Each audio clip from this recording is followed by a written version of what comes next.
আসসালামু আলাইকুম। সবাই কেমন আছেন? আশা করছি ভালো আছেন। আমরা আলহামদুলিল্লাহ ভালো আছি। আমার নতুন আরও একটি ভিডিওতে আপনাদের স্বাগত।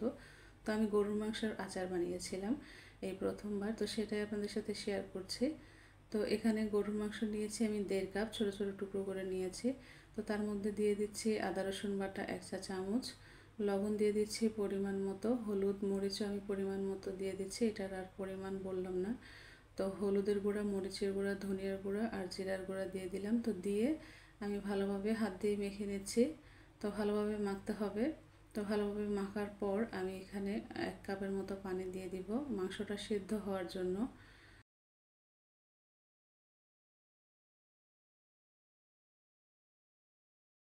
তারপর ঢাকনা দিয়ে আমি জাল করব যতক্ষণ না মাংসটা সিদ্ধ হয়ে যায় আর পানিটা শুকিয়ে আসে। তো মাঝখানে আমি 2-1 বার নেড়ে দিয়েছি, নিচে আবার যেন লেগে না যায় সেজন্য। তো পানিটা একদম শুকিয়ে গেলে আমি তারপর নামাচ্ছি। পানিটা একদম শুকিয়ে গেছে আমার।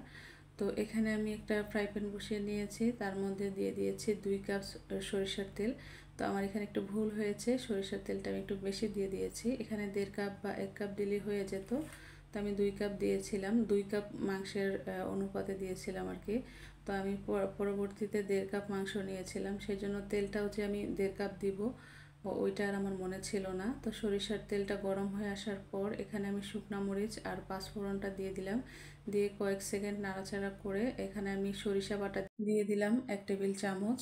তো সরিষা বাটাটা দিয়ে হালকা নাড়াচাড়া করে এখানে আমি ভিনেগার দেব। যে বাটিটাতে সরিষা বাটা ছিল ওটার মধ্যেই নিয়ে নিয়েছিলাম 1 টেবিল চামচ ভিনেগার। তো ভিনেগারটা দেওয়ার পর এমনভাবে তেলটা ছিটেছে, পুরোটা চুলা আমার নষ্ট হয়ে গেছে, মানে রান্নাঘরটা তেল চিটচিটে হয়ে গেছে। তো কিছুক্ষণ নাড়াচাড়া করার পর এখানে আমি রসুন দিয়ে দিলাম 3টা দেশি রসুন। তো রসুনগুলো দেওয়ার পর কিছুক্ষণ আমি ভেজে নেব, এই 1 মিনিটের মতো। তেলটা আমার প্রচুর গরম হয়ে গিয়েছিল, সেই জন্য আর কি এই অবস্থা, তেল ছিটে। তো এখানে দিয়ে দিলাম সিদ্ধ করে রাখা গরুর মাংসটা দিয়ে এরপর আর কোনো কাজ নেই, শুধু নাড়তে হবে। তো আমি 10-15 মিনিটের মতো ভেজে নিয়েছি। মাংসের কালারটা একদম সুন্দর লাল কালার চলে আসছিল। তো এখন আর কি আমি দিয়ে দিব কিছু গুঁড়া মশলা, যেমন 1/2 চা চামচ গরম মশলা গুঁড়া দিচ্ছি আর 1/2 চা চামচ পাঁচফোড়ন গুঁড়া, ভাজা পাঁচফোড়ন গুঁড়াটা।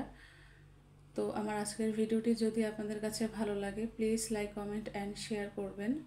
যারা আমার এই ভিডিওটি ইউটিউব চ্যানেল থেকে দেখছেন এখন আমার চ্যানেলটিকে সাবস্ক্রাইব করেননি, প্লিজ আমার চ্যানেলটিকে সাবস্ক্রাইব করে দিবেন।